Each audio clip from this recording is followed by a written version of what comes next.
So my name's Matt Legg, I'm 21, from Surrey. I study at the University of Bath. I've had to defer my studies for a year because between August and January I suffered a quite severe episode of depression, but luckily through supportive services and my family got past it, and now I'm in a really good place. I'm just having a nice time back home during the summer.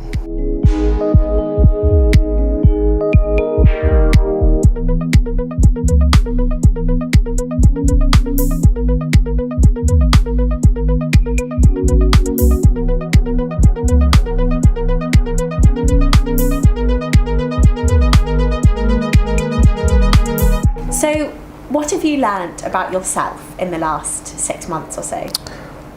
I've learned a lot. I've gained a lot of perspective over what's really important in life and not the things I used to think were important.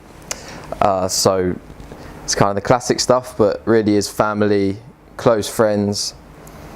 I've learned resilience in a way that I hadn't thought about it before. I think depression in terms of going down so low and then kind of gradually working your way back up is my kind of new definition of resilience, because I said it on the BBC, I thought I'd lost kind of every aspect of what made me myself. I couldn't hold a conversation in October, November, and it was terrifying. I couldn't, my brain just wouldn't have the links that meant I could communicate. Couldn't speak Spanish, couldn't play football. I just felt like everything was just sluggish, and I was like, what is going on? So then gradually working to get that back with my family, my clinical psychologist called Anne-Marie O'Connor, who was amazing, and now a family friend, and also, just friends around me. I've learned that whatever you're going through, just keep going, because I could have never envisaged the last 4 or 5 months I've had, I've had some downs, and that's natural, but I've also had laughs and joy, and that 5 months of happiness did not exist when I had depression. That was never there. Yeah. It was never going to happen again. I was dumb, And also just that people are so ready to help you, whether it's CALM's services or family and friends, that there are a lot of people who want the best for you, whoever you are. Yeah, that's great. I just thought it was really interesting the way you described how you couldn't hold a conversation, and all the things you'd learned and were so kind of easy and natural to you had stopped. It reminded me of exactly like a physical kind of injury. Yeah. I'd 100% agree. It really was all encompassing, and that was a terrifying thing about it. On the outside, I looked the same. On the inside, I had no idea what was going on. I felt sluggish in my movement, sluggish in my speech, and it was like a mind injury. That's why that analogy works so well, because it is like an injury, and like any injury, like a broken leg, it takes time to fix. It is like any sort of injury. It's just internal, and that's why it's difficult to recognise from anyone who's not going through it until you see the other kind of symptoms, such as my sluggish speech, inability to hold a conversation, to think fast, etc. So. I mean, obviously you would never ever guess today you're like the same old Matt that we always knew, kind of thing. Yeah, and that's one of the nice things for me, and also one of the most important messages I'm trying to get across is, had you told me I would be doing an interview with Hello Grads 7 months ago, I'd be like, no, I can't, because I can't hold a conversation. So it's nice to be back to that, and I feel like myself again, and it's been nice for my family as well, and it's helped kind of make what was a very long traumatic time kind of become a blur. Slowly, a small blur, because 6 months in the scheme of things is not a long time, but when you're all going through it, it feels like the longest time in the world. Definitely. Well, we're delighted to have you back. Well, thank you very much.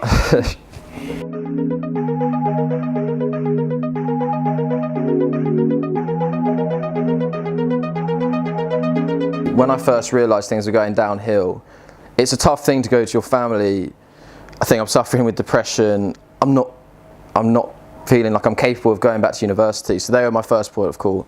So I just called them. I still don't know who this day I spoke to, and it is completely anonymous, it's confidential. They don't ask you your name, they're saying how you feeling, what's going on.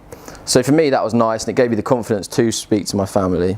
Even, it doesn't have to be you're in a dire situation, their way of saying it is just, if you feel a bit shit, pick up the phone and call us, and that's on their flyers and everything. So it's nice. It's a nice way to go about it.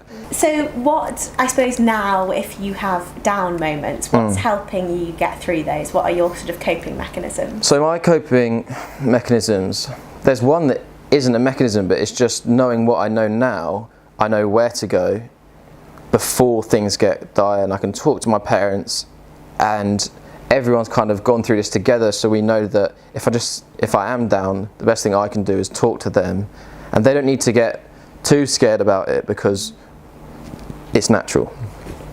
I've also done a compassion focused therapy course, which is very meditation based, and I try to keep that going as much as I can, even through the good days. So it's all that sort of stuff, and then as well as just knowing that if I exercise, it's scientifically proven, there are endorphins, and there are so many benefits to sport because you're in a team environment, and just sharing something with other people can help you get dopamine and everything. So there are so many techniques and mechanisms now that I've learned that are my go-tos as such.